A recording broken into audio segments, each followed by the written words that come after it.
So, very good morning and a very warm welcome to all the beautiful aspirants. Hi, this is Shubham and I welcome you once again on the platform of Smart Kid. आप सभी खूबसूरत लोगों का एक बार फिर से बहुत बहुत स्वागत है हमारे प्लेटफॉर्म पे, जहाँ पे हम रोजाना बैंक एग्जाम्स को टारगेट करते हुए करंट अफेयर्स के कुछ इंपॉर्टेंट न्यूज़ को डिस्कस करते हैं। ठीक है, तो टुडे इज 3 फरवरी और समय हो रही होगी जब ये वीडियो आपके पास पहुंचेगी सुबह के 8 बजे। ठीक है, ये क्लास रिकॉर्डेड फॉर्मेट में आपके पास पहुंचने वाला है। ठीक है, तो आज की तारीख है 3 फरवरी और आज हम लोग डिस्कस करने वाले हैं 1 फरवरी के important current affairs model PDF के न्यूज को। ठीक है, तो 3 फरवरी तारीख है, न्यूज हम डिस्कस करेंगे 1 फरवरी के important current affairs model PDF के न्यूज को, और कुछ न्यूज जो पिछले सेशंस में रह गए थे, पिछले सेशन में रह गए थे, उसे भी डिस्कस करेंगे। ठीक है, तो बढ़ते हैं आज के पहले न्यूज की तरफ। द वेरी फर्स्ट न्यूज आप सभी के सामने है।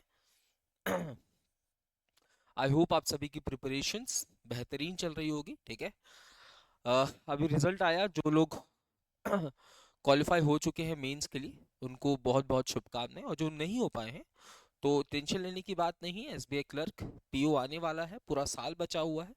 मेहनत से लगन से चीज़ों की तैयारी करें, एक डायरेक्शन में तैयारी करें, एक शेड्यूल बनाएं अपने प्रिपरेशन का, एक ब्लूप्रिंट तैयार करें और उसे फॉलो करें। ठीक है, तो बढ़ते हैं आज के पहली न्यूज़ की तरफ। द वेरी फर्स्ट न्यूज़ आप सभी के सामने है banking, finance, insurance and economic affairs. क्या कह रहा है?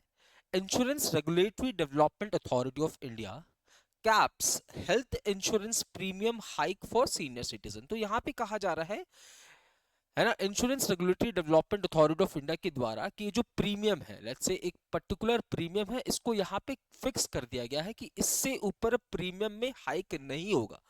है ना, जो हमारे बुजुर्ग लोग हैं, हमारे जो सीनियर सिटीजन्स हैं, ठीक है, वो हेल्थ इंश्योरेंस लेते हैं, जनरल इंश्योरेंस लेते हैं। ठीक है, तो उनके जो प्रीमियम्स में इंक्रीमेंट होता है उसको यहाँ पे कैप किया जा रहा है कि भैया इससे ज्यादा प्रीमियम में हाइक आप नहीं कर सकते।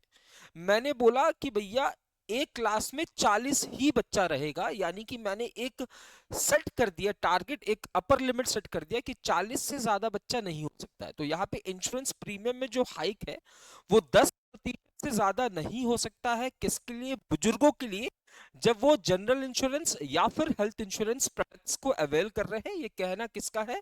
Insurance Regulatory Development Authority of India का। ठीक है, so I saw Insurance Regulatory Development Authority of India directed all general and health insurance. देखो जनरल देखो तीन टाइप के इंश्योरेंस प्रोडक्ट्स आपको देखने को मिलेंगे। एक हो जाएगा जनरल प्रोडक्ट, है ना, एक हो जाएगा हेल्थ इंश्योरेंस प्रोडक्ट, और एक हो जाएगा लाइफ इंश्योरेंस प्रोडक्ट।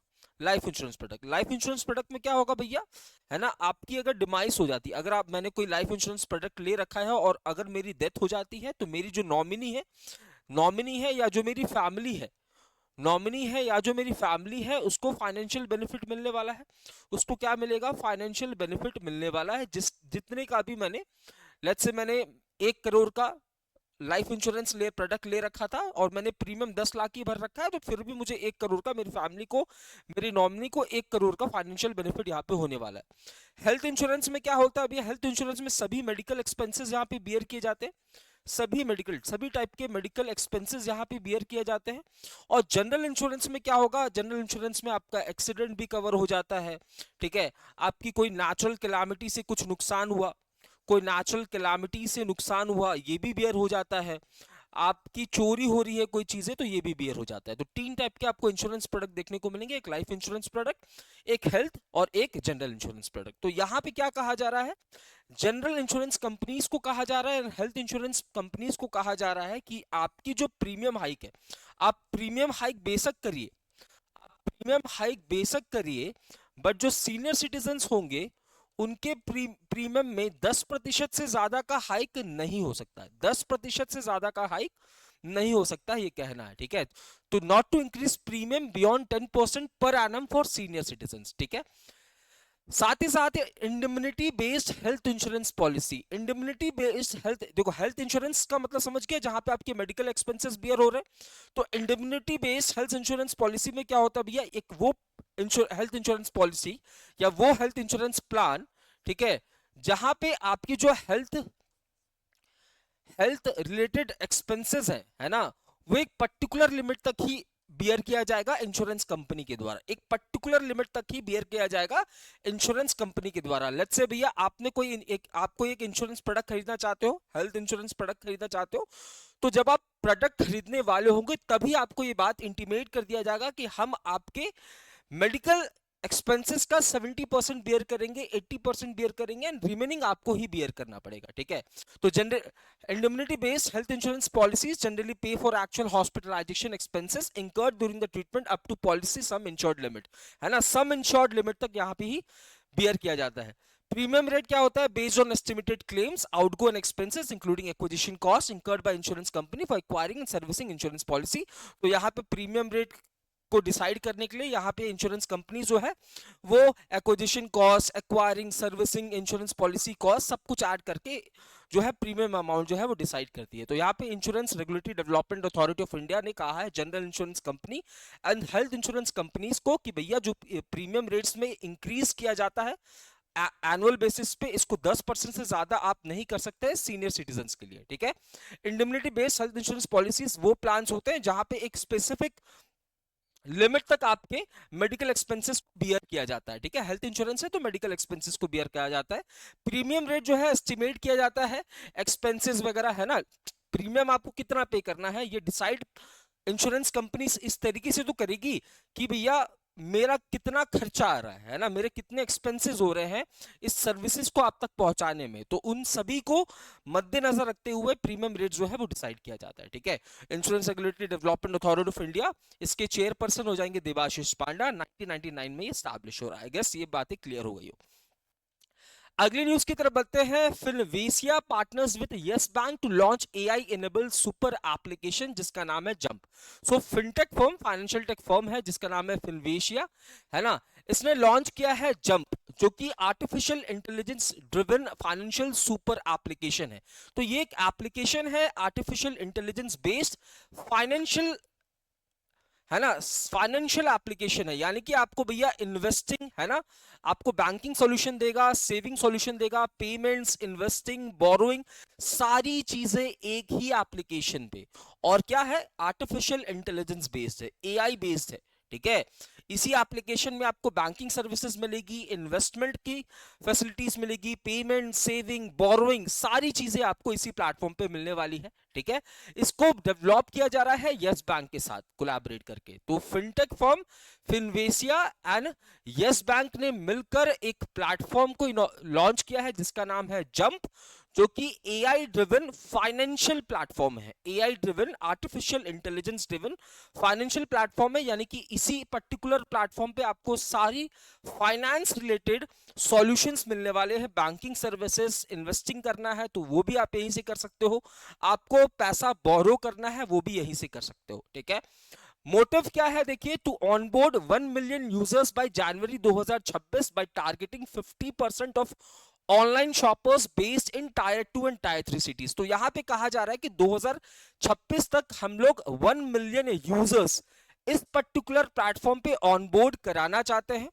ऑल्सो यहां पे जो ऑनलाइन शॉपर्स हैं, है ना, लेट्स से इंडिया में 100 व्यक्ति ऐसे हैं जो कि ऑनलाइन शॉपिंग करते हैं, तो उनमें से 50% लोग या 50 लोगों को यहाँ पे टारगेट किया जाएगा टायर 2 एंड टायर 3 सिटीज में, ठीक है। टायर 1, टायर 2, टायर 3 सिटीज होती है, तो इसमें टायर 2 एंड टायर 3 सिटीज में रहने वाले 50%, है ना, ऑनलाइन शॉपर्स को यहां पे टारगेट किया जाएगा। 2026 तक 1 मिलियन कंज्यूमर्स, कस्टमर्स को ऑनबोर्ड करने की बात की जा रही है जंप प्लेटफॉर्म पे, जिसे लॉन्च किया जा रहा है फिनवेशिया एंड यस बैंक के द्वारा, जो कि एक artificial intelligence driven financial application होगा जहां पे आपको फाइनेंशियल सर्विसेज प्रोवाइड होने वाली है। आपको बैंकिंग सॉल्यूशन मिलेगा, इन्वेस्टिंग सॉल्यूशन मिलेगा, है ना, आपको लोन लेना है तो आप वहां से बोरो भी कर सकते हो, तो आप कह सकते हो सारी फाइनेंस की चीजें एक ही जगह पे, ठीक है। फिनवेशिया की बात करूं तो इसका हेडक्वार्टर मुंबई महाराष्ट्र के अंदर, सीएमडी एंड को फाउंडर है सरबजीत सिंह विर्क। यस बैंक की बात करूं तो मुंबई महाराष्ट्र में इसका हेडक्वार्टर है, प्रशांत कुमार इसके एमडी सीईओ हो जाएंगे। Next news is 8 core industries, है ना, बोला जा रहा है according to the Ministry of Commerce and Industry the combined index of 8 core industry increase by 4% in December 2024 as compared to December 2023। तो कहा जा रहा है कि हमारी जो 8 कोर इंडस्ट्रीज है, कौन कौन सी है भैया? कोल हो गई, क्रूड ऑयल हो गया, पेट्रोलियम हो गया, नेचुरल गैस हो गया, है ना, कोल हो गया, क्रूड ऑयल हो गया, नेचुरल गैस हो गया, रिफाइनरी हो गया, स्टील हो गया, सीमेंट हो गया, इलेक्ट्रिसिटी हो गया, फर्टिलाइजर्स हो गया, ये सारे हमारे कोर इंडस्ट्रीज में आते हैं। तो कोर इंडस्ट्रीज का इंडेक्स यहाँ पे मिनिस्ट्री ऑफ कॉमर्स आपके सामने प्रेजेंट कर रही है। कहा जा रहा है कि पिछले साल के मुकाबले, पिछले साल यानी कि दिसंबर 2023 के मुकाबले दिसंबर 2024 में, है ना, जो कोर इंडस्ट्रीज इंडेक्स है, जो कोर इंडस्ट्रीज इंडेक्स है भैया, ये इंक्रीज हो रहा है 4% से। किससे? 4%। The 8 core industries comprise 40.27% of the weight of item included in the index of industrial production।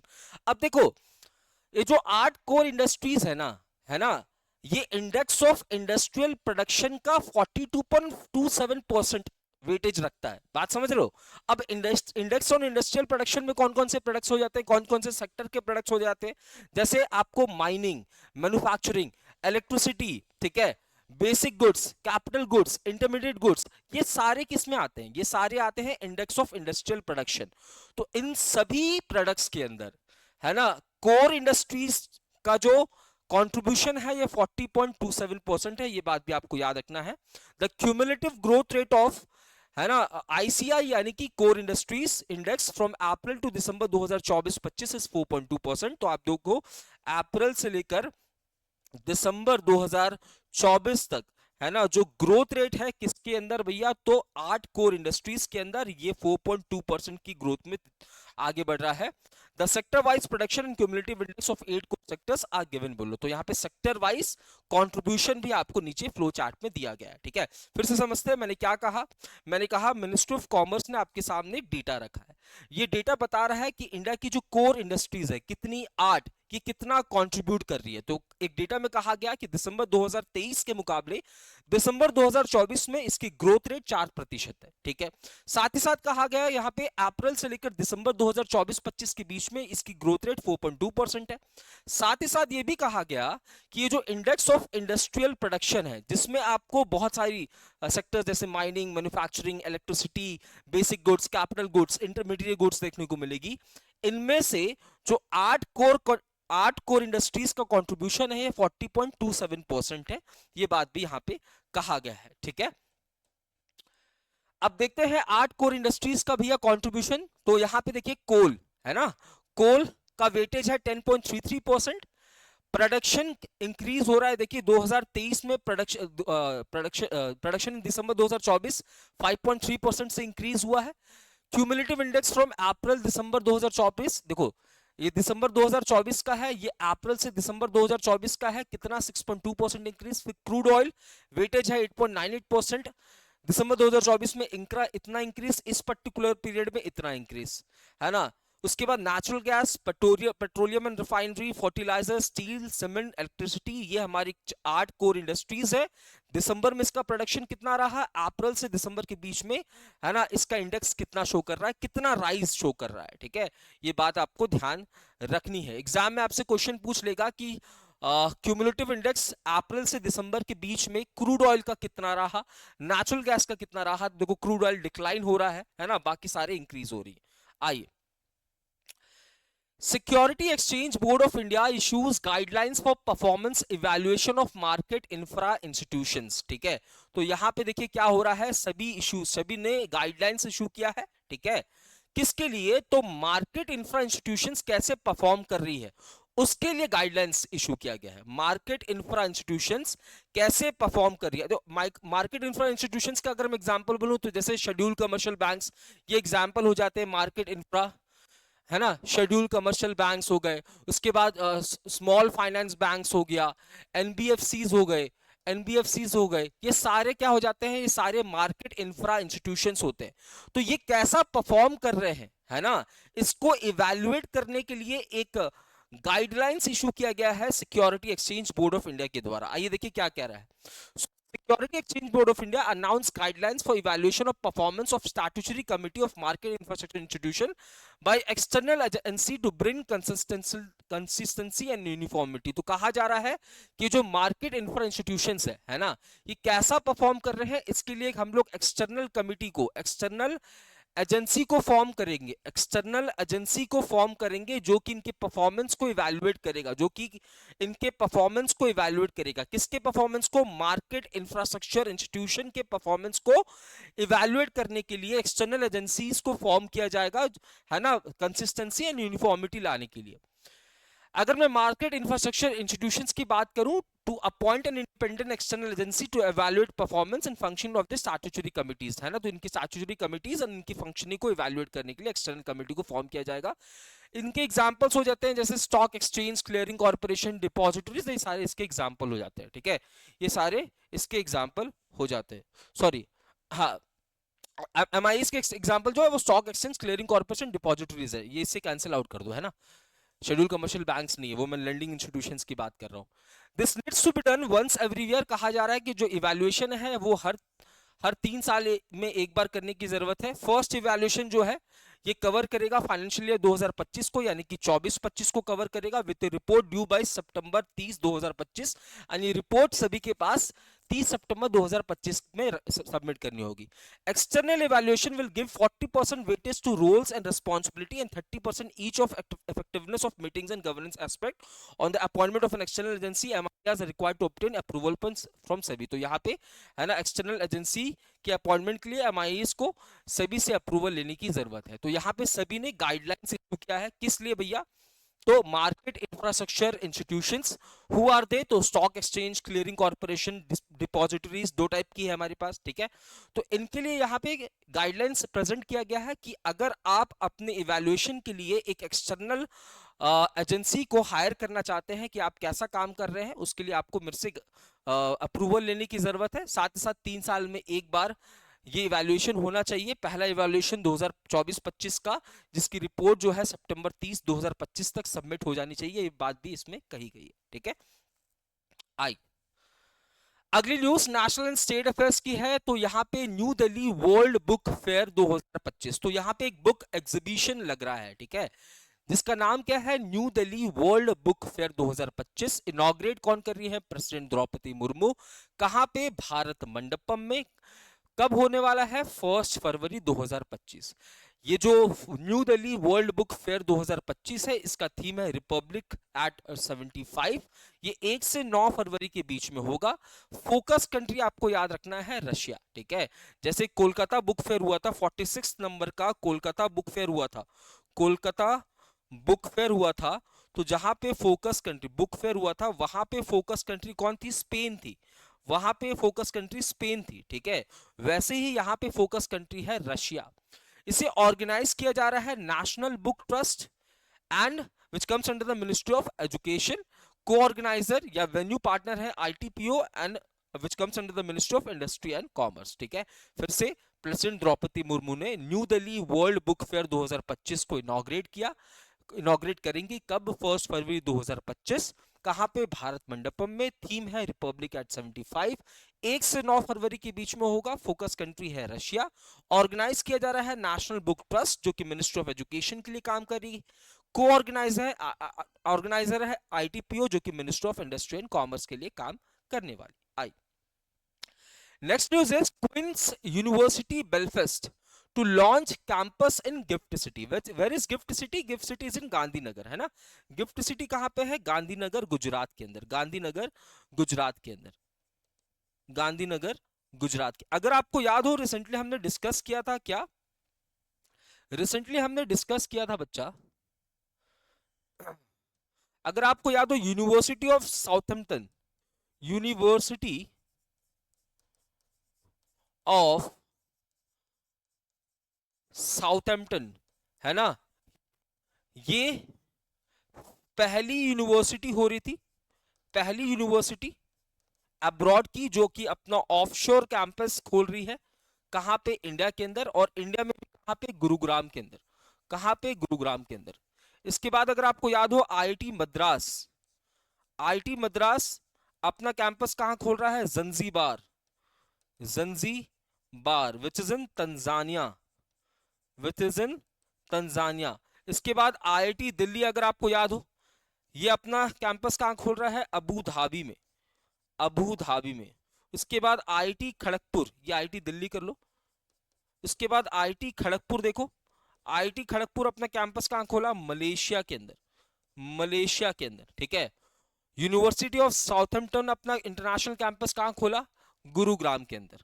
अब यहाँ पे क्या हो रहा है, यहाँ पे क्वींस यूनिवर्सिटी बेलफास्ट जो कि आयरलैंड की है, ये जनवरी 2026 से अपना एकेडमिक सेशन शुरू कर देगी, है ना, और 5 पोस्ट ग्रेजुएट प्रोग्राम्स को ये लॉन्च करेगी, ठीक है। It will be third foreign education institution to be open an international campus in में। इससे पहले 2 यूनिवर्सिटीज ने अपना कैंपस ऑलरेडी खोल दिया है, one is Deccan university, other one is Wollongong university, ठीक है। एंड तीसरी यूनिवर्सिटी जो कि अपना ऑफशोर कैंपस गिफ्ट सिटी यानी कि गांधीनगर में खोलेगी, वो कौन है, तो क्वींस यूनिवर्सिटी बेलफास्ट जो कि आयरलैंड की है। International financial services centre authority IFSCA provides necessary clearance to set up an international campus in gift city। तो गिफ्ट सिटी में किसी फॉरेन कंपनी को, किसी फॉरेन यूनिवर्सिटी को अपना कैंपस खोलना है, तो उसके लिए IFSCA यानी कि international financial services centre authority से आपको क्या लेना पड़ेगा, मंजूरी लेनी पड़ेगी, ठीक है। तो क्वींस यूनिवर्सिटी बेलफास्ट आयरलैंड की है, ठीक है। ये अपना एकेडमिक सीजन जनवरी 2025 से शुरू कर देगा। ये तीसरी ऐसी यूनिवर्सिटी होने वाली है जो कि गिफ्ट सिटी में अपना ऑफशोर कैंपस खोलेगी। इससे पहले वोलोंगन यूनिवर्सिटी एंड डेक्कन यूनिवर्सिटी ने खोल दिया है। 5 पोस्ट ग्रेजुएट्स, है ना, आप देखो कि कोर्सेज जो है इसको लॉन्च किया जा रहा है, और इसके लिए आपको मंजूरी लेनी पड़ती है IFSCA से, ठीक है। आइए next news, Ministry of Railway has introduced the super application SwaRail. देखिए, तो यहां पे सुपर एप्लीकेशन को अनवील किया गया है जिसका नाम है स्वारेल, ठीक है, जिसको इंट्रोड्यूस किया गया है मिनिस्ट्री ऑफ रेलवे के द्वारा to integrate all public facing application of Indian railway into a single platform. Develop किया गया है centre for railway information system. इसके अंदर क्या क्या होने वाला है, देखिए, तो इसके अंदर आप देखोगे, आपको टिकट बुकिंग करना है, इसी प्लेटफॉर्म पे कर लीजिए, है ना। अनरिजर्व टिकट्स के बारे में जानकारी लेनी है, इसी से कर लीजिए। प्लेटफॉर्म टिकट बुकिंग करना है, इसी से कर लीजिए। पार्सल बुकिंग करना है, इसी से कर लीजिए। फ्लाइट रिलेटेड इंक्वायरीज चाहिए, इसी से कर लीजिए। ट्रेन के बारे में पता करना है, इसी से कर लीजिए। PNR स्टेटस जानना है, इसी से कर लीजिए। फूड ऑर्डर्स देना है, इसी से कर लीजिए। तो ये सारी चीजें, है ना। उसके बाद रेल मदद को भी यहाँ पे इंटीग्रेट किया जा रहा है किस एप्लीकेशन में, तो स्वारेल के अंदर, ठीक है, जहां पे कंप्लेंट, जो कि कंप्लेंट मैनेजमेंट एप्लीकेशन है। तो स्वारेल क्या कह रहा है, स्वारेल एक ऐसा प्लेटफॉर्म है ना, जो आपके कंप्लेंट्स को भी रजिस्टर करेगा, कंप्लेंट्स को भी रजिस्टर करेगा। इससे पहले जो कंप्लेंट्स को रजिस्टर करने के लिए एप्लीकेशन था उसका नाम था रेल मदद, अब ये भी इसी के साथ इंटीग्रेट करके काम करेगा। आपको PNR स्टेटस का पता करना है, आपको ट्रेन का पता करना है, आपको सीट अवेलेबिलिटी का पता करना है, सीट अवेलेबिलिटी का पता करना है, आपको फूड ऑर्डर करना है, फूड ऑर्डर करना है। ये तमाम चीजें आप एक ही एप्लीकेशन पे कर सकते हो, जिसका नाम क्या है, स्वारेल। मिनिस्ट्री ऑफ रेलवे ने इसे लॉन्च किया है, बनाया गया है centre for railway information system के द्वारा, ठीक है। अश्विनी वैष्णव जी इसके यूनियन मिनिस्टर होने वाले हैं, मिनिस्टर ऑफ रेलवे के, ये बात भी आपको ध्यान में रखना है। चलिए अगली news. Next is Andhra Pradesh government has launch WhatsApp governance title मना मित्रा, है ना। व्हाट्सएप गवर्नेंस यानी कि आंध्र प्रदेश गवर्नमेंट इससे क्या चाहती है ना, कि जितने भी स्टेट गवर्नमेंट, जितने भी Andhra Pradesh government schemes launch करती है, उन स्कीम्स का एक्सेस, उन स्कीम्स के बारे में जानकारी इसके थ्रू आपको मिल सके, ठीक है। तो आंध्र प्रदेश ने लॉन्च किया है व्हाट्सएप गवर्नेंस जिसका नाम है मना मित्रा, है ना, और ये पहली बार हो रहा है कि देश में किसी स्टेट ने इसे लॉन्च किया है। ये वो नंबर होने वाला है जिस नंबर को आप सेव करोगे, सेव करने के बाद जो भी सर्विसेज स्टेट गवर्नमेंट लॉन्च करती है वो सर्विसेज के बारे में आपको जानकारी मिल जाने वाली है। Public services would be enabled through AI bot and voice in first phase 161 services, second phase 360 services। तो कहा जा रहा है कि जो मना मित्रा है ना, यहाँ पे आर्टिफिशियल इंटेलिजेंस का इस्तेमाल किया जाएगा, जहां पे आपको चैट बॉट की सुविधा मिलेगी। चैट बॉट क्या होता है, आपने देखा होगा, लेट्स से मेरे पास इंटरनेट कनेक्टिविटी एयरटेल की है। अब एयरटेल की मेरे पास इंटरनेट कनेक्टिविटी है, एयरटेल फाइबर है मेरे पास, ठीक है। मेरा इंटरनेट फ्लक्चुएट हो रहा है, तो मैं क्या करूंगा, इस एप्लीकेशन को खोलूंगा, एयरटेल एप्लीकेशन को खोलने के बाद मैं चैट बॉक्स पे जाऊंगा। चैट बॉक्स पे मैं अपनी इश्यूज रखने की कोशिश इश्यूज रखूंगा, तो वो चैट बॉट मेरे चीजों को, मेरे प्रॉब्लम को सॉल्व करने की कोशिश करेगा। मैं जिस टाइप से क्वेश्चन पुट अप करूंगा उस टाइप से वो आंसर देगा, ठीक है। तो यहाँ पे chat bot, artificial intelligence based chat bot होने वाला है, जिसका नाम है मना मित्रा, है ना। इसके लिए आपको ये नंबर जो है वो सेव करना पड़ेगा, और इसके बाद आपको सारे इंफॉर्मेशन की कौन सी सर्विसेज, कौन सी इनिशिएटिव आंध्र प्रदेश में लॉन्च हो रही है, ये सारी जानकारी मिलेगी। इनिशियल फेज में 161 सर्विसेज यहाँ पे आपको इंटीग्रेट करके काम करेगी, एंड सेकेंड फेज में 360 सर्विसेज। साथ ही साथ इसके साथ 36 डिपार्टमेंट्स भी इंटीग्रेट करके काम करेगा। इसे इसके लिए भैया आप देखो कि 2024 अक्टूबर के महीने में मेटा एंड आंध्र प्रदेश ने एक एमओयू साइन किया था फॉर व्हाट्सएप गवर्नेंस। तो यहाँ पे आंध्र प्रदेश आंध्र प्रदेश स्टेट जो है ना, अपनी गवर्नेंस को बेहतर बनाने के लिए, सर्विस डिलीवरी को, सर्विस एक्सेसिबिलिटी को इनहांस करने के लिए एक व्हाट्सएप नंबर लॉन्च कर रहा है। इस व्हाट्सएप नंबर के जरिए आप उन तमाम सर्विसेज का फायदा उठा सकते हैं जो कि स्टेट गवर्नमेंट लॉन्च कर रही है। नाम क्या है, मना मित्रा 9552300009, ठीक है। इनिशियल फेज में 161 सर्विसेज इंटीग्रेट करेगी, सेकेंड फेज में 360 सर्विसेज, 36 डिपार्टमेंट, स्टेट की अलग अलग 36 डिपार्टमेंट्स यहां साथ मिलकर काम करने वाले। चलिए, next news is agriculture credit disbursement reaches rupees 19.28 lakh crore in 9 months of 5 financial year 2025। तो कहा जा रहा है कि फाइनेंशियल 2025 यानी कि 24-25 की यहाँ पे बात हो रही है। तो पहले फाइनेंशियल ईयर 2025 के पहले 9 महीने में, है ना, जो एग्रीकल्चर लोन है, जो एग्रीकल्चर लोन है, यहाँ पे एग्रीकल्चर क्रेडिट यानी कि एग्रीकल्चर लोन, ये कितना पहुंच चुका है, 19.28 लाख करोड़। किस लिए, तो यहाँ पे भैया क्या हमारा मोटिव क्या है, एग्रीकल्चर प्रोडक्शन को एनहांस करना। अगर हम किसान को लोन प्रोवाइड करेंगे उसकी खेती के लिए, तो क्या होगा, किसान उस पैसे को अपने एग्रीकल्चर प्रोडक्टिविटी को एनहांस करने में लगाएगा, है ना। मैं अगर खेती कर रहा हूं, मुझे सरकार जो है वो लोन दे रही है, तो उस पैसे का इस्तेमाल मैं किस लिए करूंगा, अपने एग्रीकल्चर प्रोडक्टिविटी को बढ़ाने के लिए करूंगा। इससे फायदा क्या होगा कि मेरी तो सोशो इकोनॉमिक कंडीशन बेहतर हो गई, साथ ही देश के लिए प्रोडक्टिविटी जब बढ़ता है तो एक्सपोर्ट भी बढ़ता है, एक्सपोर्ट बढ़ेगा तो बाहरी मुद्रा हमारे पास आएगी, हमारा फॉरेक्स इंक्रीज होगा, तो ट्रेड इनहांस होने वाला है और ट्रेड डेफिसिट हमारा रिड्यूस हो जाने वाला है। तो यहाँ पे government fixed an annual ground level agriculture credit target of 27.5 lakh crore financial year 2025, जो कि फाइनेंशियल ईयर 15 में 8 लाख था। तो यहाँ पे देखो गवर्नमेंट जो है वो इतना loan, ground level agriculture credit, है ना, ग्राउंड लेवल पे, है ना, ग्राउंड लेवल पे टोटल एग्रीकल्चर क्रेडिट कितना देगी फाइनेंशियल ईयर 2025 में, तो 27.5 लाख करोड़, और यही लिमिट था फाइनेंशियल ईयर 15 में 8 लाख करोड़। तो आप देखोगे ग्राउंड लेवल एग्रीकल्चर लिमिट जो है ये बड़ा है ना, किसानों को हम ज्यादा लोन दे रहे हैं और ग्राउंड लेवल पे दे रहे हैं।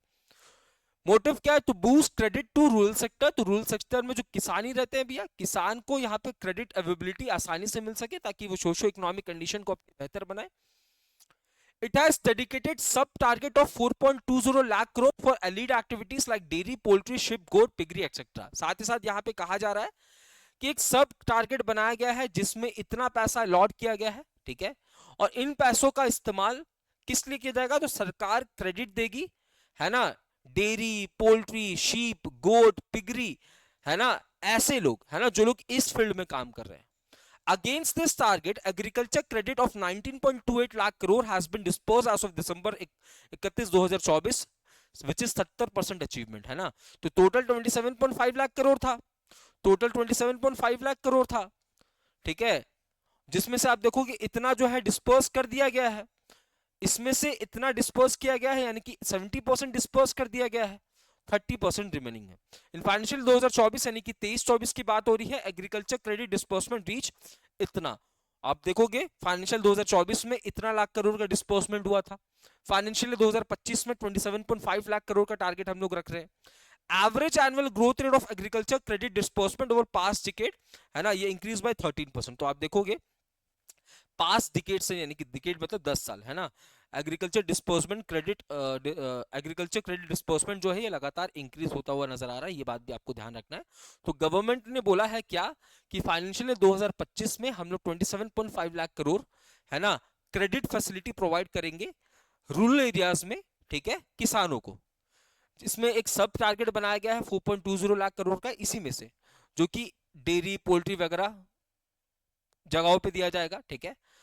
इतना तो डिस्पर्स किया जा चुका है विच इज 70% है ना, जो टारगेट रखा गया था लास्ट ईयर इतना डिस्पर्स किया गया था, और एनुअल ग्रोथ रेट जो है वो 30% से ज्यादा है, ये बात भी ध्यान रखना है। आइए, centre allocates rupees 3027 crore for disaster mitigation है ना। डिजास्टर अगर कोई आने वाला है, ठीक है, कोई भी डिजास्टर, कोई नेचुरल कैलामिटी है, कोई डिजास्टर है, ठीक है, इसके लिए हमें पहले से प्रिपेयर करना पड़ेगा, पहले से प्रिपरेशन बनाए रखनी पड़ेगी। और इसीलिए सेंट्रल गवर्नमेंट क्या करती है, फंड्स एलोकेट करती है नेशनल डिजास्टर मैनेजमेंट अथॉरिटी को, एनडीएमए को, ठीक है, स्टेट डिजास्टर मैनेजमेंट अथॉरिटी को फंड्स यहाँ पे एलोकेट किया जाता है, ठीक है, पहले से प्रिपेयर होने के लिए।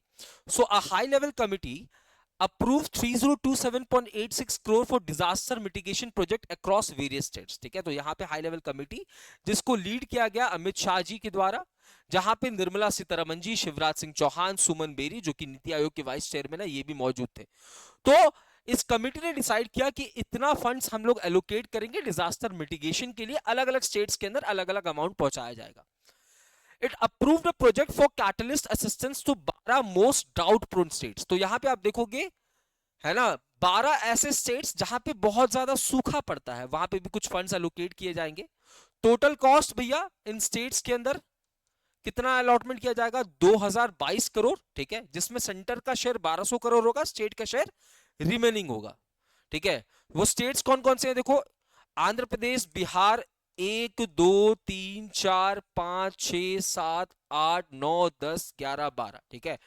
तो आप देखो कि ये 12 वो स्टेट्स है जहां पे बहुत ज्यादा सूखा पड़ता है, वहां पे इतना इन्वेस्टमेंट होगा जिसमें सेंटर इतना खर्च करेगी एंड स्टेट बाकी का। It approved a mitigation project focus on lightning safety in 10 states, जिसके लिए 186 करोड़ इन्वेस्ट किया जाएगा, ये वो 10 स्टेट्स होने वाली है, ठीक है, लाइटनिंग सेफ्टी के लिए। It approved a scheme for forest fire risk management for 144 districts in 19 states. तो यहाँ पे देखो फॉरेस्ट फायर है ना, फॉरेस्ट फायर को मिटिगेट करने के लिए देश के 144 डिस्ट्रिक्ट्स, और ये 144 डिस्ट्रिक्ट्स 19 स्टेट्स में फैले हुए, इसके लिए 818 करोड़ रुपए लग रहा है। साथ ही साथ सेंट्रल शेयर फ्रॉम एनडीएमएफ है ना, national disaster management fund and NDRF है ना, ये इतना होने वाला है। मोटिव क्या है, to transform forest fire management India, forest fire management करने के लिए। Over 24,981 crore already been release to states during current financial year. तो करंट फाइनेंशियल ईयर में आप देखो कि इतना अमाउंट ऑलरेडी स्टेट्स को दिया जा चुका है डिजास्टर रिस्क मिटिगेशन के लिए, ठीक है। तो एक हाई लेवल कमिटी बैठती है जिसको लीड कर रहे थे अमित शाह, जहां पे सुमन berry vice chairman of NITI Aayog, Shivraj Singh Chauhan, Nirmala Sitharaman ji थी। यहां पे डिसाइड किया गया कि 3027.86 करोड़ हम लोग डिजास्टर मिटिगेशन के लिए देंगे अलग अलग स्टेट्स के अंदर।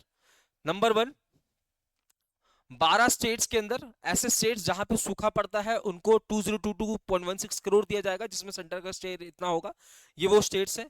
नंबर 2, लाइटनिंग सेफ्टी 10 स्टेट्स के अंदर 186.78 करोड़ दिया जाएगा, ये वो 10 स्टेट्स है। नंबर 3, फॉरेस्ट फायर मिटिगेशन के लिए 19 स्टेट्स में फैले हुए 144 डिस्ट्रिक्ट में 818.92 करोड़ जो है वो दिया जाएगा। सेंटर का शेयर एनडीएमएफ एंड एनडीआरएफ में इतना जाएगा, fire management, forest fire management के लिए भी ये दिया जा रहा है। आइए, और आप देखोगे करंट फाइनेंशियल ईयर में इतना ऑलरेडी डिस्पोज किया जा चुका है स्टेट्स को डिजास्टर रिस्क मैनेजमेंट के लिए। इंटरनेशनल अफेयर्स की बात कर रहे हैं तो WHO verifies Niger as the first country in the African region to eliminate onchocerciasis. Onchocerciasis दुनिया का सेकंड सबसे बड़ा रीजन है ब्लाइंडनेस का आफ्टर ट्राकोमा। अगर आपको याद हो अक्टूबर 2024 का वो महीना था जब WHO ने बोला कि India is trachoma free. India जो है वो ट्राकोमा फ्री हो चुका है, इंडिया इज ट्राकोमा फ्री। कल हमने देखा डब्ल्यूएचओ ने बोला जॉर्जिया के लिए, डब्ल्यूएचओ ने बोला जॉर्जिया के लिए कि जॉर्जिया 45th ऐसी कंट्री है जो कि मलेरिया फ्री हो चुकी है, जो कि मलेरिया फ्री हो चुकी है। अब niger has become the first African country and fifth country in the world to eliminate onchocerciasis as announced by the World Health Organization. World Health Organization का काम क्या है? To promote good health, है ना? इसका काम क्या है? To promote good health. Good health को प्रमोट करना, ठीक है? यहां पे आपको डॉक्टर टेड्रोस देखने को मिलेंगे। कौन? डॉक्टर टेड्रोस एडनम देखने को मिलेंगे, एडनम देखने को मिलेंगे। रिसेंटली अगर आपको याद हो डब्ल्यूएचओ से यूएसए बाहर हो रहा है, यूएसए ने एग्जिट ले लिया है, ठीक है? एग्जीक्यूटिव ऑर्डर पे साइन हो चुका है। तो यहाँ पे ऑन्कोसिराइसिस से बाहर निकलने वाला नाइजर पहला African country and fifth country in the world. दूसरे 4 कंट्रीज जो कि इस पर्टिकुलर ट्रॉपिकल डिजीज से बाहर हो चुके हैं, one is Colombia, Ecuador, Guatemala and Mexico, ठीक है? ऑन्कोसिराइसिस ये सेकंड नेग्लेक्टेड ट्रॉपिकल डिजीज है to be eliminated in Niger, ये सेकंड नेग्लेक्टेड ट्रॉपिकल डिजीज है, ठीक है? ऑन्कोसिराइसिस इसे हम रिवर ब्लाइंडनेस के नाम से भी जानते हैं, एक पैरासाइट की वजह से होता है, पैरासाइटिक डिजीज है। Second leading infectious cause of blindness world wide after trachoma. तो ट्रैकोमा के बाद यही सबसे बड़ी वजह है, यही जो ट्रॉपिकल डिजीज है, यही सबसे बड़ी वजह है ब्लाइंडनेस का, ठीक है? It is transmitted to humans through the bites of infective black flies primarily found in riverine area. So आप देखोगे ब्लैक फ्लाइज के इन्फेक्शन से ये आप में फैलता है, ठीक है? एनटीडी है ना, diverse condition caused by variety of pathogens including viruses, bacteria, parasite, fungi and toxins. NTD क्या है भैया? ये तो neglected tropical disease, neglected tropical disease are 2 disease, है ना, ठीक है, जहां पे पैथोजेंस का बहुत बड़ा कंट्रीब्यूशन होता है, जिसमें virus, bacteria, parasites, fungi, toxins भी शामिल है, ठीक है? तो नाइजर पहली African country and fifth country in the world जो कि ऑन्कोसिराइसिस से बाहर निकल चुकी है, एलिमिनेट कर दिया इसने, यहाँ पे कोई भी केसेस नहीं है। डब्ल्यूएचओ किसी भी देश को अगर कहता है कि इंडिया ट्रैकोमा फ्री है, तो डब्ल्यूएचओ ने ये देखा होगा कि लगातार 2 साल तक इंडिया के अंदर, है ना, ट्रैकोमा के डिजीज, ट्रैकोमा के सिम्टम्स कहीं भी नहीं पाए गए हो, ठीक है? इसके पेशेंट्स नहीं पाए गए हो, ठीक है? आइए पर्सन इन न्यूज, नविका सागर परिक्रमा सेकंड, है ना, आईएनएस तारिणी क्रॉसेस पॉइंट निमो। नविका सागर, देखो ये जो नविका सागर परिक्रमा है ना, नविका सागर परिक्रमा याद रखना, मैं यहां दे दूंगा नविका सागर परिक्रमा, नविका सागर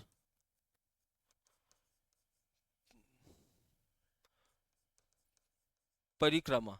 अगर मैं फेज 1 की बात करूं तो याद रखना फेज 1 में, है ना, ये जो वॉयज था बेसिकली क्या होता है, आपके पास एक शिप होगी, ठीक है, कोई नेवल शिप होगी, उससे आप घूम रहे होंगे बेसिकली, आप वॉयज पे निकले होंगे, आप डिस्टेंस कवर कर रहे हैं, ठीक है?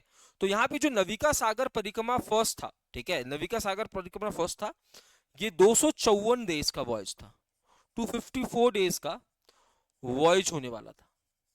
यहां पे 6 मेंबर्स टीम ने पार्टिसिपेट किया था, खास बात क्या है कि ये ऑल वुमेन टीम थी, ऑल वुमेन टीम थी। तो इस टीम को किसी ने लीड भी किया होगा, जी हां, इस टीम को लीड किया था वर्तिका जी ने। किसने? वर्तिका जोशी जी ने, वर्तिका जोशी जी ने इस पर्टिकुलर टीम को लीड किया था, 6 लोगों की टीम को वर्तिका जोशी जी ने लीड किया था। याद रखना ये 2017-18 का इनिशिएटिव, 2017-18 में ये पहला वॉयज निकला था, ठीक है?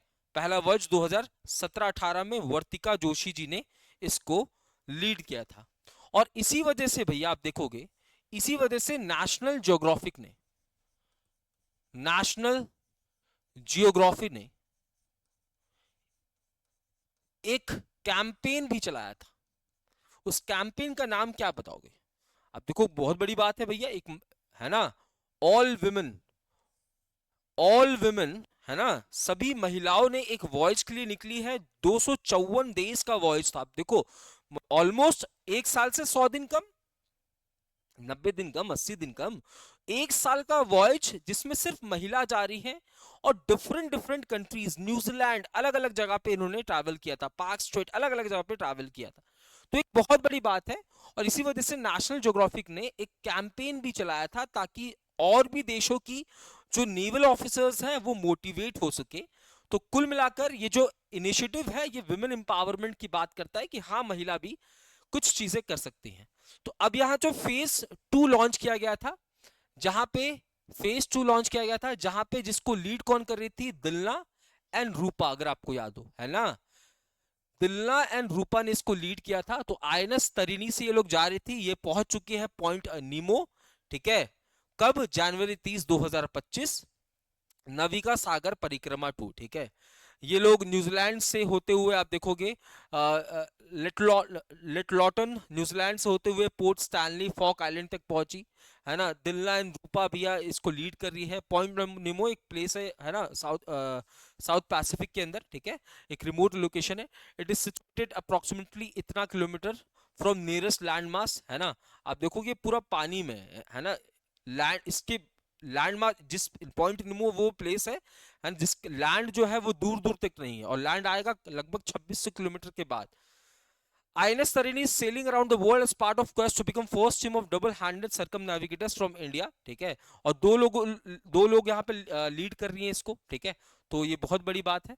It flagged off from Goa on 2 October 2024 by Dinesh K Tripathi, chief of naval staff. तो आप देखोगे अक्टूबर 2 से चली हुई है ना, और जनवरी 30 तक कहाँ पहुंच गई है, पॉइंट निमो एक वो प्लेस है साउथ पैसिफिक में, ठीक है, जो जिसके आसपास लैंडमास ही नहीं है, ठीक है। अगला जो लैंडमास आएगा वो 26 किलोमीटर, लगभग 2700 किलोमीटर बाद आएगा। चलिए, स्पोर्ट अफेयर्स की बात करते हैं। Sachin Tendulkar to be honoured with life time achievement award by BCCI, ठीक है। तो यहाँ पे आप देखो BCCI life time achievement award दे रही है, ठीक है। बीसीसीआई एनुअल अवार्ड फंक्शन हो रहा है, ठीक है। अभी आईसीसी के अवार्ड्स हमने सभी डिस्कस किए, वहां से क्वेश्चन बन सकता है। अब बीसीसीआई का एनुअल अवार्ड फंक्शन हुआ कहां पे, मुंबई के अंदर।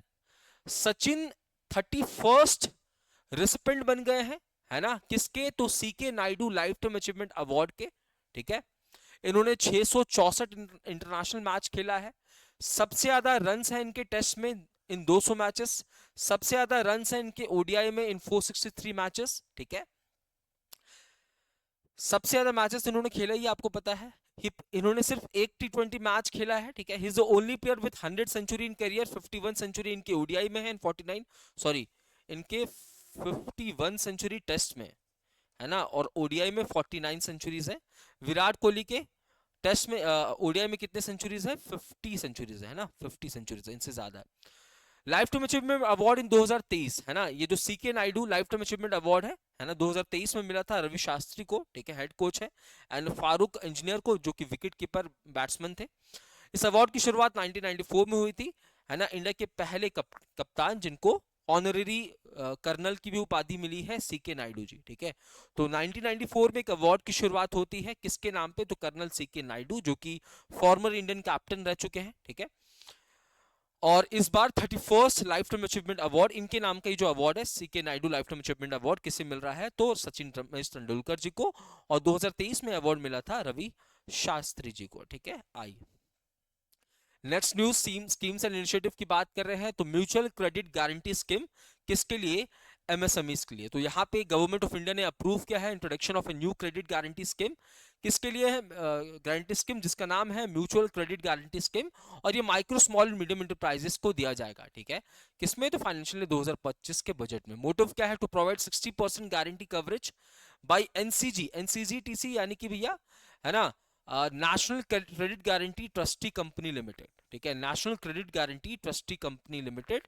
तो provide 60% guarantee coverage by NCGTC to MLIs. MLIs कौन होते हैं भैया, एमएलआईज वो होते, एमएलआईज यानी कि वो बॉडीज जो कि क्रेडिट गारंटी का काम करेंगे, जैसे शेड्यूल कमर्शियल बैंक्स हो गए, एनबीएफसीज हो गए, ठीक है, स्मॉल फाइनेंस बैंक हो गए, ये सारे एमएलआईज में आते हैं, ठीक है, एमएलआईज में आते हैं, ठीक है, मेंबर लेंडिंग इंस्टीट्यूशंस में आते हैं, ठीक है।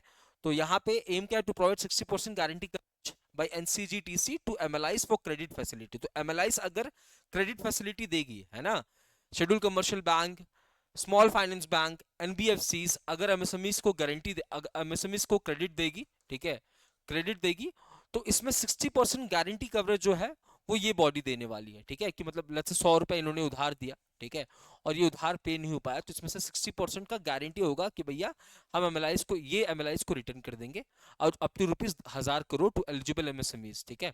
Under scheme MSME should have a valid Udyam registration number. Udyam portal भैया अगर आपको याद हो 2020 में लॉन्च हुआ था, इसके बहुत सारे फायदे होते हैं, है ना, एमएसएमईज के लिए होता है, एमएसएमईज को बढ़ावा देने के लिए।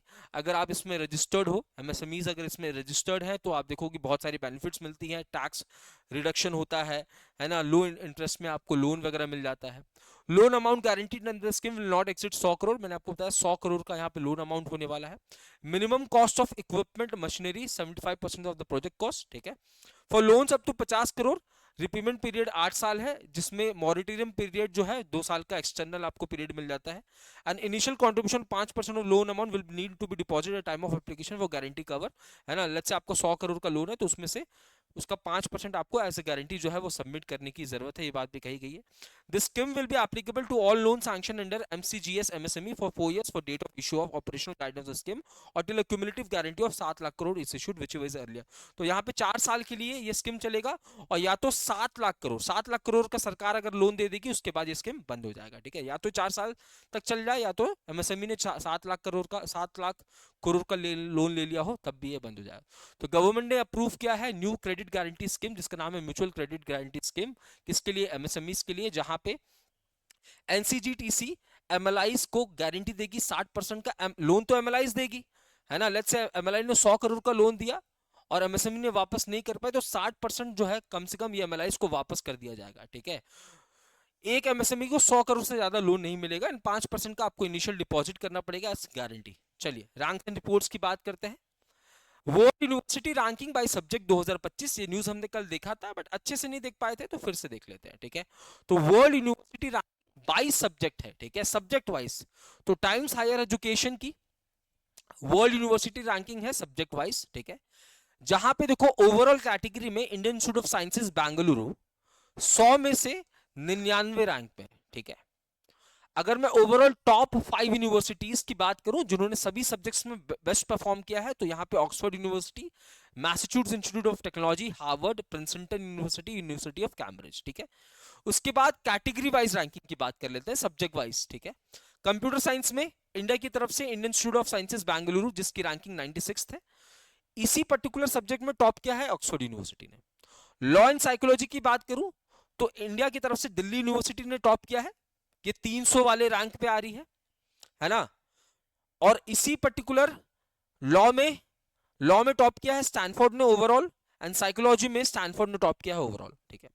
मेडिकल एंड हेल्थ की बात करूं तो Savita institute of medical and sciences, जो कि चेन्नई बेस्ड है, इसकी रैंकिंग 250 से 300 के बीच में है, ठीक है।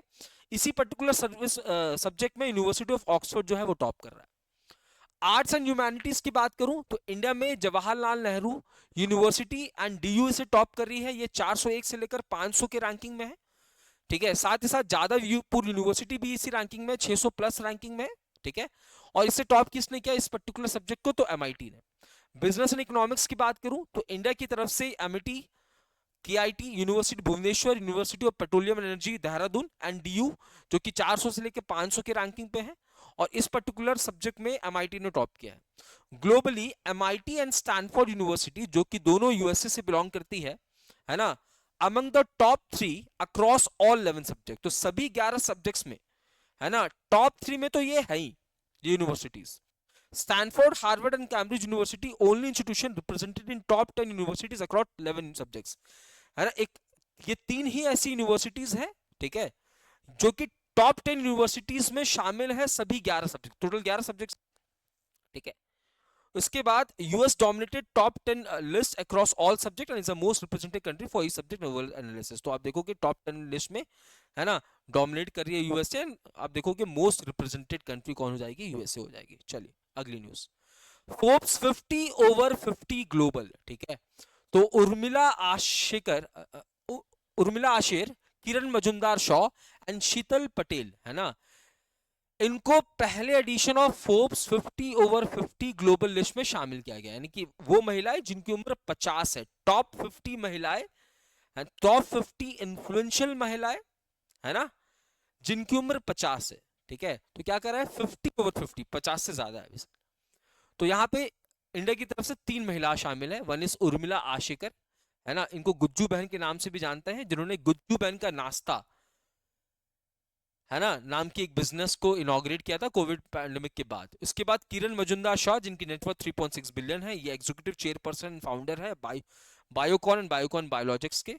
शीला पटेल, जिन्होंने society for promotion of area resource centre को स्टैब्लिश किया था 1984 में। तो 3 महिला ऐसी हैं जो कि पहले edition of Forbes 50/50 global list में शामिल है। इनकी 50 से ज्यादा उम्र की वो महिलाएं जो कि सबसे ज्यादा इन्फ्लुएंशियल है, 50 महिलाएं इसमें शामिल होने वाली है। Annual status of education report, annual status of education report, इसे रिलीज किया गया है प्रथम फाउंडेशन के द्वारा, चिल्ड्रंस के लिए होने वाला। आइए देखते हैं, इसमें 3 मेन है ना।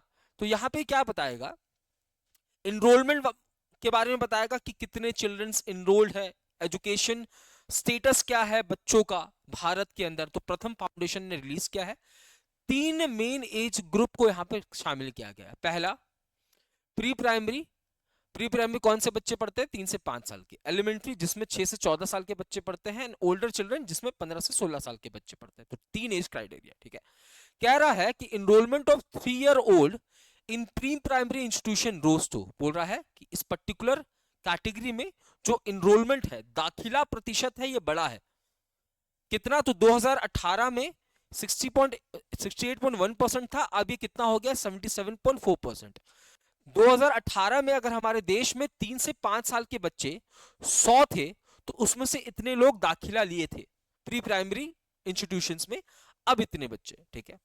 States with enrolment rate above 90% in pre primary schools for children age 5, ऐसे स्टेट्स जहां पे चिल्ड्रंस का एनरोलमेंट 90% से ज्यादा है, कौन कौन सी है, कर्नाटक, गुजरात, महाराष्ट्र, केरल, नागालैंड, ठीक है। तो पहली कैटेगरी फिनिश हो गई।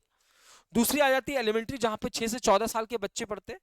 एनरोलमेंट जो है इस पर्टिकुलरली एलिमेंट्री कैटेगरी में ड्रॉप हो रहा है ना। ये पहले 98.4% था, यानी कि 6 से 14 साल का बच्चा अगर हमारे देश में 100 हुआ करता था 2022 में, तो उसमें से 98.4 बच्चा जो है वो स्कूल्स में इनरोल था। अब यही संख्या भी कितनी होगी, 98.1, यानी कि कम हुआ। In elementary 23.4% of class 3 children in government school could read the class 2 level text in 2024। कह रहा है कि जो एलिमेंट्री स्कूल में पढ़ने वाले, एलिमेंट्री क्लास ग्रुप में पढ़ने वाले बच्चे हैं जिनकी उम्र 6 से 14 साल के हैं, उसमें 23.4% ऑफ बच्चे ऐसे हैं जो क्लास 3 में हैं और क्लास 2 लेवल का बुक पढ़ सकते हैं 2024 में। तो ये बहुत बुरी बात है ना। 2 पास कर लिया होगा तभी तो मैं क्लास 3 में गया होगा, और क्लास 2 का किताब नहीं पढ़ पा रहे हो। नियरली 90% ऑफ 14 से 16 साल year old have smartphone access. अब इसकी बात हो रही है, ठीक है। बोल रहा है कि 90% ऐसे बच्चे हैं जिनकी उम्र 14 से 16 साल के बीच में, उनके पास स्मार्टफोन का एक्सेस है, जिसमें बॉयज की रेशियो इतनी है, गर्ल्स की रेशियो इतनी है, यानी कि अगर लड़कियां इतनी है तो इतने परसेंट गर्ल्स के पास फोन का एक्सेस है और इतने परसेंट बॉयज के पास फोन का एक्सेस है। 80% of schools implemented foundational literacy and numeracy activities, है ना। लिटरेसी एंड न्यूमरेसी एक्टिविटीज को इंप्लीमेंट करने वाली कितनी स्कूल से, 80 स्कूल से। स्टूडेंट अटेंडेंस जो है वो इंक्रीज हो रहा है 75.9%, ठीक है। टीचर अटेंडेंस और भी इंक्रीज हो रहा है 87.5%, ये एवरेज निकला होगा साल का। ऐसे कितने स्कूल्स हैं जहां पे यूजेबल गर्ल्स टॉयलेट है, ऐसे टॉयलेट जहां पे लड़कियां टॉयलेट कर सकती हैं, तो 72% 2024 में। Drinking water 77.7%। Schools with play programmes कितने हैं, 66%। तो बहुत सारे स्कूल्स में प्लेग्राउंड्स भी नहीं है, ये बात भी ध्यान रखना है। चलिए एमओयूज की बात करते हैं। तो Utkarsh Odisha, make in Odisha conclave, तो यहाँ पे उत्कर्ष उड़ीसा कॉन्क्लेव को सेलिब्रेट किया गया ऑब्वियसली उड़ीसा के अंदर, जहां पे उड़ीसा गवर्नमेंट ने 54 मेमोरेंडम ऑफ अंडरस्टैंडिंग को साइन किया गया, जहां पे 5 लाख करोड़ से ज्यादा का इन्वेस्टमेंट किया जाएगा। 54 एमओयूज को साइन किए गए जहां पे 5 लाख करोड़ से ज्यादा का इन्वेस्टमेंट होने वाला है। अब ये इन्वेस्टमेंट कौन कौन से होंगे, देखो अडानी ग्रुप इन्वेस्ट करेगा उड़ीसा के अंदर सीमेंट के सेक्टर में, power, alumina, smelter, industrial parks develop करेगा, जहां पे 2.31 लाख करोड़ का खर्चा आएगा। ऑल्सो उड़ीसा ने जेएसडब्ल्यू के साथ एक एमओयू साइन किया है 75,000 करोड़ का। टोटल कितना इन्वेस्टमेंट आएगा? 5 लाख करोड़। 2,41,00,000 करोड़ तो भैया अडानी दे देगा, 75,000 करोड़ जेएसडब्ल्यू, है ना, जिसमें इंक्लूड होने वाला है ये जो जेएसडब्ल्यू है, इसका 75,000 करोड़ किसमें लगेगा भैया? तो 5 metric tonne per annum steel plant, है ना, will be established in Keonjhar with Korean steel maker POSCO, worth rupees 35,000। तो इसमें से आप देखो 35,000 करोड़ का स्टील मैन्युफैक्चरिंग यूनिट को स्टैब्लिश किया जाएगा। ऑल्सो वेदांता लिमिटेड एक एमयू साइन कर रहा है उड़ीसा गवर्नमेंट के साथ, जहां पे M3 MTPA एल्यूमिनियम प्लांट को डेवलप किया जाएगा, एल्यूमिनियम पार्क को डेवलप किया जाएगा, 1 लाख करोड़ का खर्चा आएगा। IOCL के साथ एमयू साइन हो रहा है 61,000 करोड़ का, है ना, जहां पे आप देखो नाप्थला क्रैकर प्रोजेक्ट को स्टैब्लिश किया जाएगा, Paradip and yarn manufacturing project को भद्रक के अंदर 17,000 करोड़ का। तो आप देखोगे उड़ीसा गवर्नमेंट ने 5 लाख करोड़ का, टोटल 5 लाख करोड़ का इन्वेस्टमेंट उड़ीसा के अंदर आएगा। और ये डिसीजन हुआ है Utkarsh Odisha make in Odisha conclave के अंदर। अडानी के साथ हुआ है, देखो अडानी नंबर 1 अडानी, ठीक है, किसके किसके साथ हुआ है देखो, number 1 is Adani, JSW group, Vedanta limited, IOCL, ठीक है, ये सारे लोग। आइए अगली news. Tripura becomes first north east state to sign MoU with Bhashini for multilingual governance. तो यहाँ पे त्रिपुरा एंड मिटी मिनिस्ट्री की एक initiative digital India Bhashini division, ठीक है, त्रिपुरा एंड मिटी मिनिस्ट्री की एक division digital India Bhashini division एक एमओयू साइन कर रही है to increase use of regional languages of Tripura in governance, ठीक है। तो त्रिपुरा के गवर्नेंस में रीजनल लैंग्वेज का इस्तेमाल किया जाएगा। Tripura become the first north east state and first eastern India state and 8th state in the country to sign an MoU with Bhashini, ठीक है, भाषणी के साथ इंटीग्रेट करके काम करने के लिए पहली नॉर्थ ईस्ट स्टेट है एंड 8वीं स्टेट है इन द कंट्री। भाषणी क्या है? भाषा इंटरफेस फॉर इंडिया, जिसे जुलाई 2022 में लॉन्च किया गया था नेशनल लैंग्वेज ट्रांसलेशन मिशन के अंतर्गत, जहां पे 22 भाषाओं में आपको जानकारी मिलने वाली है, ठीक है। तो ensure seamless communication internet accessibility for all citizen, 22 languages in India. Languages के बारे में 8वां शेड्यूल बात करता है। कौन बात करता है? 8वां शेड्यूल बात करता है, ठीक है। तो यहाँ पे fourth North east state and 8वां इंडियन स्टेट जो कि भाषणी के साथ इंटीग्रेट करके काम करेगी, है ना। त्रिपुरा के अंदर कोई भी इनिशिएटिव एंड ऑल लॉन्च होगा तो वो भाषणी की मदद से, यानी कि 22 अलग अलग भाषाओं में लोगों के सामने मौजूद होगा, इनकी रीजनल लैंग्वेज में भी मौजूद होगा, त्रिपुरी भाषा में भी मौजूद होगा, ठीक है। तो एक्सेसिबिलिटी को इनहांस करने के लिए Elon OS science MOU with Indonesia based इंडोसैट for AI revolution in Indonesia. तो यहाँ पे देखो एलोन नहीं है, AION, Elon OS. Elon OS जो कि गुरुग्राम हरियाणा बेस्ड एक कंपनी है, टेक कंपनी है, ये एक एमओयू साइन कर रही है इंडोसेट ओरियोडो हुच्चीसन के साथ, ठीक है, इंडोनेशिया के एआई इकोसिस्टम को बेहतर बनाने के लिए। It is sign under government to government initiative between 2 countries, 2 देशों की गवर्नमेंट ने इनिशिएटिव को साइन किया है। This collaboration centres around AI3, AI for Indonesia India powered by Indosat and AION OS, है ना। तो AI3 के अंदर इस कोलैबोरेशन को साइन किया गया। 3 स्ट्रैटेजिक इसके पिलर्स है ना।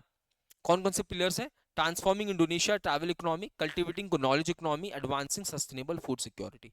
एलोन ओएस एक जॉइंट वेंचर है इंटरग्लोब एंड एसोगो ग्रुप के बीच में। तो एलोन ओएस and Indosat Ooredoo Hutchison Indonesia की कंपनी है, ये लोग कोलैबोरेट कर रही है, जहां पे आर्टिफिशियल इंटेलिजेंस इकोसिस्टम को डेवलप किया जाएगा। कहां पे? इंडोनेशिया के अंदर। गवर्नमेंट टू गवर्नमेंट एक एमयू साइन हुआ है, ठीक है। 3 इसके स्ट्रैटेजिक पिलर्स हैं, ट्रांसफॉर्मिंग इंडोनेशिया का ट्रैवल इकोनॉमी, इंडोनेशिया के ट्रैवल इकोनॉमी को इनहांस करना, नॉलेज इकोनॉमी को इनहांस करना एंड सस्टेनेबल फूड सिक्योरिटी को भी इनहांस करना, ठीक है। गुरुग्राम बेस ये एंटिटी होने वाली है। MSME trade enablement and marketing initiative, आइए भैया team initiative. So ministry of micro small and medium enterprises and ONDC ने लॉन्च किया है MSME trade enablement and marketing initiative to enable small and medium enterprises to join ONDC। तो SMEs जो है वो ONDC को ज्वाइन कर सके, इस वजह से MOU साइन हुआ है। The initiative will focus on onboarding 5 lakh MSME over 3 years, budget होगा 277.35 करोड़। तो यहाँ पे आप देखो minister of micro small and medium enterprises Jitan Ram Manjhi ji इनके यूनियन मिनिस्टर हो जाएंगे। एक MOU साइन हो रहा है ONDC के साथ, जहां पे एक टीम इनिशिएटिव को लॉन्च किया जा रहा है MSME trade enablement and marketing, जहां पे 5 लाख MSME को ऑनबोर्ड करने की बात की जा रही है ONDC के प्लेटफॉर्म पे, ठीक है। ओपन मार्केट डिजिटल कॉमर्स में है ना, कितने प्लेटफॉर्म को यहाँ पे, तो आप देखोगे 5 लाख एमएसएमईज को ऑनबोर्ड करने की बात की जा रही है। Next news, Bharat Sanchar Nigam limited has partnered with OTT Play to launch BiTV. तो देखो बीएसएनएल एंड ओटीटी प्ले, है ना, इन दोनों ने मिलकर बीआईटीवी को लॉन्च किया है। बीआईटीवी स्टैंड्स फॉर बीएसएनएल एंटरटेनमेंट, जो कि एक इनोवेटिव इंटरनेट टीवी सर्विस होने वाला है। It offers BSNL mobile users across India free access to over 450 live TV channels including premium content. तो आप देखोगे BSNL and over the top play platform ने बीआईटीवी को लॉन्च किया है, जहां पे जो बीएसएनएल मोबाइल यूजर्स हैं उनको फ्री एक्सेस मिलने वाला है 450 से ज्यादा लाइव चैनल्स एंड कुछ प्रीमियम कंटेंट होंगी, पेड कंटेंट होंगे, उसका भी आप यूज कर सकते हैं। मीटिंग कॉन्फ्रेंसेस की बात करते हैं तो India empowering tomorrow intelligently at World Economic Forum 2025। तो मैंने आपको बताया वर्ल्ड इकोनॉमिक फोरम की मीटिंग हुई थी कहाँ पे, डिवॉस के अंदर, डिवॉस स्विट्जरलैंड के अंदर, हालांकि इसका हेडक्वार्टर आपको कोलोग्नी के अंदर देखने को मिलेगा। तो 55th annual meeting of World Economic Forum कहाँ पे हुआ, डिवॉस स्विट्जरलैंड के अंदर। थीम था collaboration for the intelligent age, ठीक है। इंडिया की जो डेलीगेशन है वर्ल्ड इकोनॉमिक फोरम में ऑब्वियसली पार्टिसिपेट करेगी, इसको लीड किया गया था अश्विनी वैष्णव जी के द्वारा। यहां पे आप देखोगे 7 न्यू कंट्रीज ने ज्वाइन किया है ग्लोबल प्लास्टिक एक्शन पार्टनरशिप, है ना, प्लास्टिक के यूज को कम करना। अब टोटल कितने कंट्रीज इसमें शामिल हो चुके हैं, 25, यानी कि टोटल 25 कंट्रीज हो गए हैं जिन्होंने ग्लोबल प्लास्टिक एक्शन पार्टनरशिप को साइन किया। जैसे ही नए 7 कंट्रीज आ रहे हैं, वो 7 कंट्रीज कौन कौन से, Tanzania, Senegal, Kenya, Guatemala, Gabon, Bangladesh, Angola.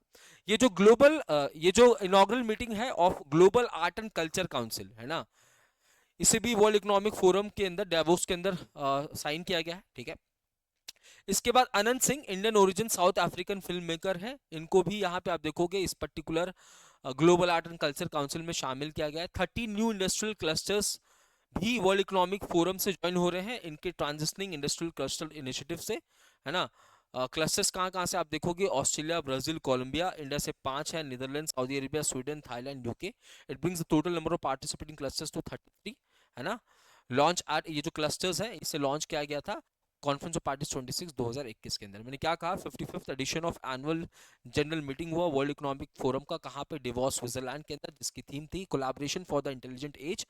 India के डेलीगेशन को अश्विनी वैष्णव जी ने लीड किया था, यूनियन रेलवे मिनिस्ट्री इनके सॉरी, हाँ, अश्विनी वैष्णव जी ने लीड किया था। 7 नई कंट्रीज ने ग्लोबल प्लास्टिक एक्शन पार्टनरशिप को साइन किया है, अब इसमें टोटल कंट्रीज हो गए 25। इसके बाद इनॉग्रल मीटिंग हुआ किसका, global art and culture council का, है ना, जहां पे आप देखोगे अनंत सिंह को एज अ मेंबर अपॉइंट किया गया है। ऑल्सो यहाँ पे 30 न्यू इंडस्ट्रियल क्लस्टर्स जो है वो वर्ल्ड इकोनॉमिक फोरम के ट्रांजिशनिंग इंडस्ट्रियल क्लस्टर्स इनिशिएटिव्स को ज्वाइन कर रहे हैं, है ना। अब टोटल कितने हो गए हैं भैया, 33 हो गए, ठीक है। 33 इंडस्ट्रियल क्लस्टर्स हैं और ये इनिशिएटिव को कॉन्फ्रेंस ऑफ पार्टीज 26 2021 में लॉन्च किया गया था। Together, these 33 clusters have potential to cut 832 million ton of carbon dioxide equivalent to emission annual। तो आप देखोगे 33 clusters ऐड हो रहे हैं इस पर्टिकुलर इनिशिएटिव में, ये लोग मिलकर आप देखोगे annually 832 million tons of carbon dioxide emission को रोक सकते हैं, ठीक है। 5 न्यू क्लस्टर्स आप देखो कि 13 न्यू क्लस्टर्स ऐड हुए, जिसमें से 5 इंडिया के हैं, Gopalpur industrial park Odisha, Kakinada cluster, Kerala green hydrogen valley, Mundra cluster, Mumbai green hydrogen cluster, और बाकी जो है अलग अलग कंट्रीज के हैं, बात ध्यान रखना है। चलिए मिसलेनियस न्यूज को डिस्कस करते हैं। मिसलेनियस न्यूज हमने 2-3 दिनों से नहीं देखा था क्योंकि क्वेश्चंस काफी ज्यादा थे। तो तिरुवल्लुर डे 2025 तमिलनाडु के अंदर सेलिब्रेट किया जा रहा है 15 जनवरी को, ठीक है। लीप ईयर में जनवरी 16 को ऑब्जर्व किया जाता है। जनवरी 14 को महायाना न्यू ईयर, है ना, जिसे हम वेसक भी कहते हैं, ये बुद्धिस्ट इसका सेलिब्रेशन करते हैं। वर्ल्ड लेप्रोसी डे सेलिब्रेट करते हैं, किया जा रहा है 26 जनवरी को। Generally last Sunday of January को सेलिब्रेट किया जाता है, इस बार लास्ट संडे 26 जनवरी को पड़ा था। Soumitra Chatterjee and his world biography नाम की बुक है, इसे रिलीज किया गया है, संगमित्रा चक्रवर्ती जी ने इसको लिखा है। 27 जनवरी को इंडियन न्यूज़पेपर डे सेलिब्रेट किया जाता है, ठीक है। Tipu Sultan the saga of the Mysore interregnum book को रिलीज किया गया है किसके द्वारा, डॉक्टर एस जयशंकर के द्वारा। इसे लिखा गया है विक्रम संपत के द्वारा। अमिताभ बच्चन जी को ब्रांड एम्बेसडर बनाया गया है KRBL limited, India's gate basmati rice का। कोडाईकनाल सोलर ऑब्जर्वेटरी तमिलनाडु में स्टैब्लिश किया जा रहा है। इंटरनेशनल ट्रैवल ट्रेड एग्जीबिशन 2025 ये कहां पे होगा, फितूर मद्रिद स्पेन के अंदर। 10th SCI-FFI science film festival of India, ये पणजी गोवा के अंदर, थीम है green revolution. Data privacy week हम सेलिब्रेट कर रहे हैं, डेटा बहुत इंपॉर्टेंट है, डेटा बहुत इंपॉर्टेंट है, तो उसका प्रिवेसी रखना बहुत ज्यादा जरूरी है। 27 से 31 डेटा प्रिवेसी डे 28 जनवरी। मार्टियर्स डे या शहीद दिवस है ना, महात्मा गांधी के, है ना, डेथ एनिवर्सरी 30 जनवरी को। वर्ल्ड नेग्लेक्टेड ट्रॉपिकल डिजीज 30 जनवरी को। 31 जनवरी को इंटरनेशनल जेब्रा डे सेलिब्रेट किया जाता है। World wetland day, wetland conservation के लिए हमारे पास क्या है, रमसर कन्वेंशन। रमसर कन्वेंशन, रमसर प्लेस कहां पे है, ईरान में, ठीक है। 85 आपको ऐसे प्लेसेस मिलेंगे इंडिया के जो कि रमसर साइट्स में इंक्लूड है इंडिया के। 9th Asian Winter Games Harbin China में होगा। इंटरनेशनल सरस्वती महोत्सव यमुनानगर हरियाणा में हो रहा है। सिमारू वल्कानो कहां पे है, इंडोनेशिया के अंदर। Mumbai Indians owner Reliance Industries Limited is set to acquire a 49% stake in the 100 franchise Oval Invincible। तो यहाँ पे आप देखोगे Reliance Industries Limited जो है ये 49% स्टेक एक्वायर करने वाली है 100 फ्रेंचाइज ओवल इनविंसिबल्स के अंदर, ठीक है। ये बात भी आपको याद रखना है, क्रिकेट टीम है, ठीक है। सो ये हमारे मिसलेनियस न्यूज थे, ठीक है। तो आज के सेशन तक हम लोग 1 फरवरी के न्यूज को कंप्लीट कर चुके हैं। आने वाले टाइम पे आपके बहुत सारे सेशंस आने वाले हैं, ठीक है, बिफोर आपके एसबीआई क्लर्क का प्रीलिम्स, ठीक है। जैसे बीएफए के न्यूज आएंगे, बीएफए का सेशन आने वाला है आपका, है ना, नवंबर, दिसंबर एंड जनवरी का। उसके बाद आरबीआई की न्यूज आएगी, सेम नवंबर, दिसंबर, जनवरी का। उसके बाद इकोनॉमिक सर्वे का सेशन आएगा, इकोनॉमिक सर्वे का सेशन आने वाला है। उसके बाद बजट का सेशन आने वाला है आपका। उसके बाद आपकी वीकली सेशन तो आएगी ही, वीकली सेशन आएगी ही, वीकली नहीं आएगी, मंथली सेशन आएगी, मंथली सेशन आएगी, ठीक है। तो ये सारे सेशंस आपके अपकमिंग सेशंस हैं जो कि आने वाले 7-8 दिनों में मैं कंप्लीट करवा दूंगा, ठीक है। तो इस चीज़ के लिए तैयार रहें। एक दिन में नहीं हो पाता है क्योंकि काफ़ी सारी न्यूज़ होती हैं। अगर हम बीएफए की बात करें तो नवंबर के बीएफए में लगभग 110 न्यूज़ है, ठीक है। तो उससे थोड़ा सा इलाबरेट करके आपको चीज़ें रखनी पड़ेगी।